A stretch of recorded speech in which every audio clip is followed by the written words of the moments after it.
Per tradition, I took a break from Grand Theft Auto to give Francisco a certain kind of irrefutable peace. I scrolled around looking for some alternate universes to explore, applying the same principles and seeing what value other worlds had to offer. However, in this process, the scroll wheel on my mouse ceased to work. It had apparently been worn down with an extensive amount of scrolling. But more importantly, became evidence that, unfortunately, peaceful mouse scrolling is a violent act of destruction. Entering the world of Los Santos, then, was, by definition, a violent act. The slow breakdown of my controllers and machines necessary to operate Francisco was destructive and violent. By choosing to log in, I am, essentially, if only slowly, also choosing to destroy all kinds of things before I even walk out of the door. It seems that the mere act of choosing at all leads to some destruction of some kind, and the only way to truly exist peacefully, perfectly, destructionlessly, is to not exist at all.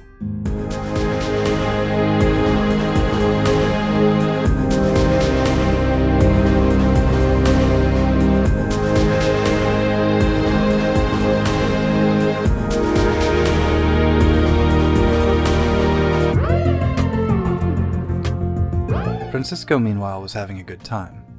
The Music Locker Club attached to the casino he stays at was replete with DJs dancing and experience points. With the mere click of a button, Francisco would dance endlessly, or at least until he was kicked from the session for being idle too long. There was also Miguel in the VIP area, who asked Francisco to prepare for a complicated-sounding mission regarding a private island called Cayo Perico, even though there was plenty of dancing right here in Los Santos. I wished Miguel had known that I wasn't particularly interested in missions, and I was constantly refusing unscrupulous opportunities and the gains they offered, but I soon warmed up to the idea of another island to visit, especially if dancing would be involved. I called Miguel's contact, Pavel, to attempt to dip my toes into the Cayo Perico heist. Unfortunately, I found out that I was currently only allowed to cancel the Cayo Perico heist. And worse, would only be allowed to cancel the Cayo Perico heist after I'd completed the Cayo Perico heist, for some reason. I resolved to head to the yacht captain, who could only seem to move the yacht to one of several predetermined locations, but I hoped that by earning his favor, maybe we could skip the heist altogether and just go to Cayo Perico. I thought that by now, at least, by simply accepting the opportunity with my principles in place, I could succeed in being the person I wanted to be, no matter what mission I started, and that this success would lead to actual success. The captain used some mythical powers to turn night into day, and sent me out to retrieve some stolen paperwork from 4 joyriders who he claimed were playing a prank on us. The logistics behind this caper were confusing. How did the pranksters get inside the main cabin? How did the captain know they stole only these papers, and how did he have time to install GPS trackers on the thieves, without also having enough time to apprehend them? And why couldn't he use his mythical universe control powers to place me closer to them? Or simply recover the papers with magic? I delicately placed the helicopter in a very convenient restaurant's parking lot and set off to get to the bottom of this prank in a kind and upright manner. For all I knew, these joyriders might have very well been simply trying to cancel the Francisco's boat paperwork prank heist. The first joyrider I met wasn't really living up to the namesake. Perhaps joy sitting or joy idling instead on a jet ski completely out of the water. I tried my best to communicate, but this particular joyrider seemed more interested in patiently steering the handlebars a little bit at a time and not going anywhere and not acknowledging me. I spoke out loud, telling him Francisco's address and hoped it would inspire the idler to return Francisco's paperwork as soon as they were done joyriding for the day. And as I was leaving, I noticed the second joyrider, who was at least riding the jet ski around and whose fun I also didn't want to spoil.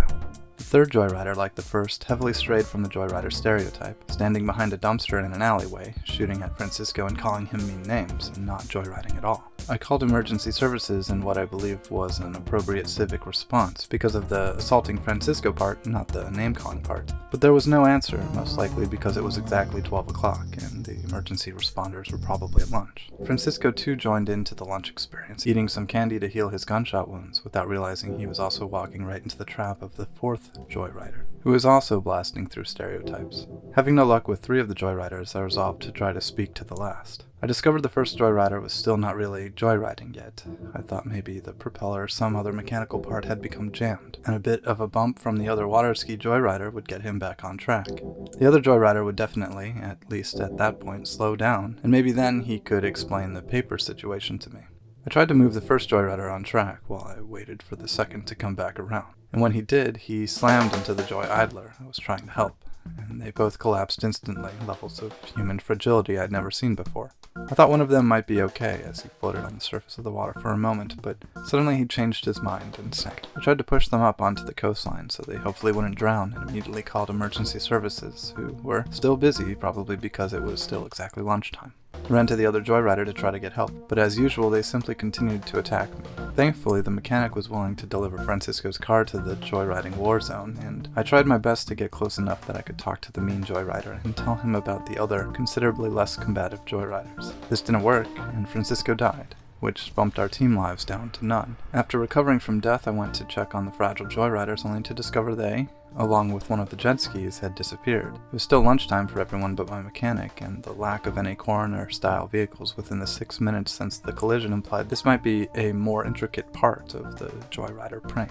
But I was exhausted and wasn't interested in joyriders anymore, and I appreciated the captain's difficult job. I didn't see the value in wasting any more team lives, and so I looked up my options in a desperate final attempt to resolve the situation. Started going through the menus, and although I wasn't planning on it, I found the option to abandon life altogether was grayed out. Not for lack of funds, but because of some incredible degree of the joyriding time prison Francisco was apparently trapped within.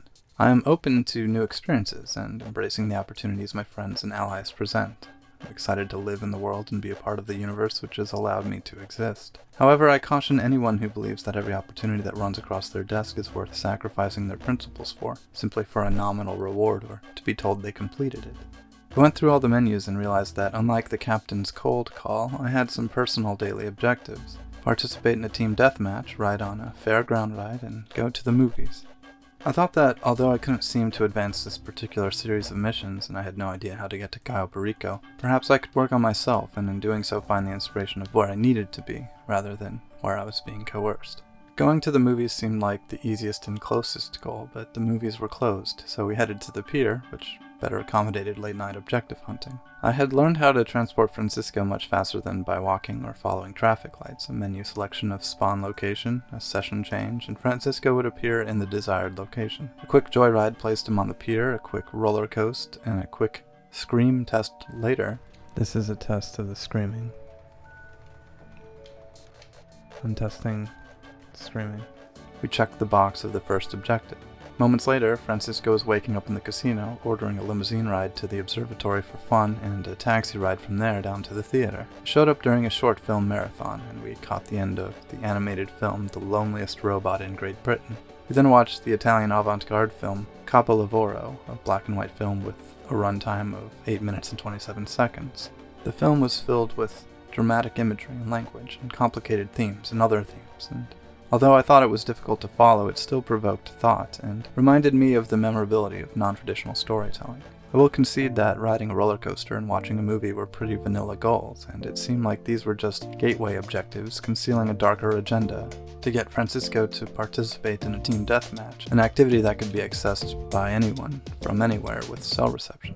Francisco was a bit too enthusiastic to start in my opinion, but was immediately given the option to drop his weapon with the press of a button. The resulting affair was what you might expect, Francisco peacefully wandering through a time-locked, low-visibility, highly contested battleground, Francisco crossing dangerously into tactically disadvantaged areas, other players collecting bull shark testosterone and destroying each other.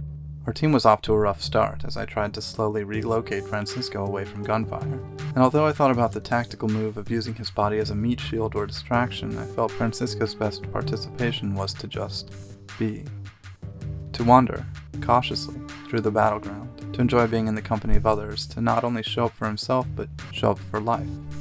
Also, he died. But also, it was what we had signed up for, and this event was no more deadly than accepting a mission to recover missing paperwork or logging in when the wrong player was around. Eventually, on the top of a refinery building, we found a beautiful overlook and started overlooking the scoreboard too.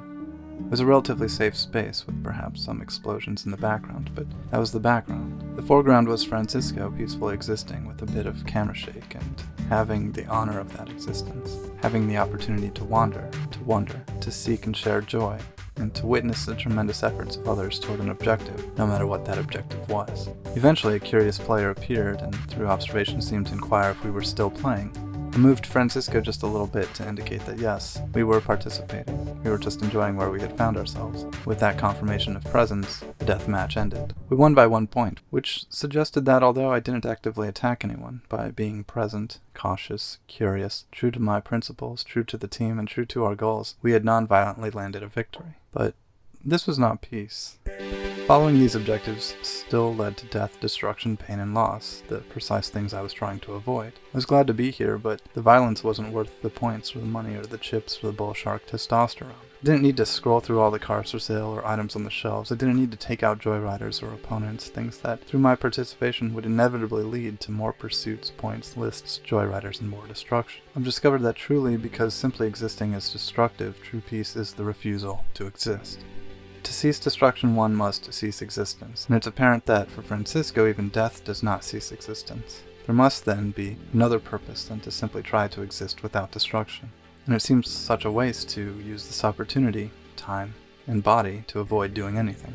We have the chance to grow, however, and we do, and the chance to learn and be and see and experience and optimize our experience and the experiences of those around us. I've grown weary of being told what to do, being told to fight a business or be told to arbitrarily attack my peers or pranksters. I have found peace, however, many times, but I am now seeking something more than peace. I want to be in the most perfect place for me, and I want to do the most perfect things constantly when I get there. I have peace in a warring world, but I want enlightenment, and I'm going to do what it takes to get it.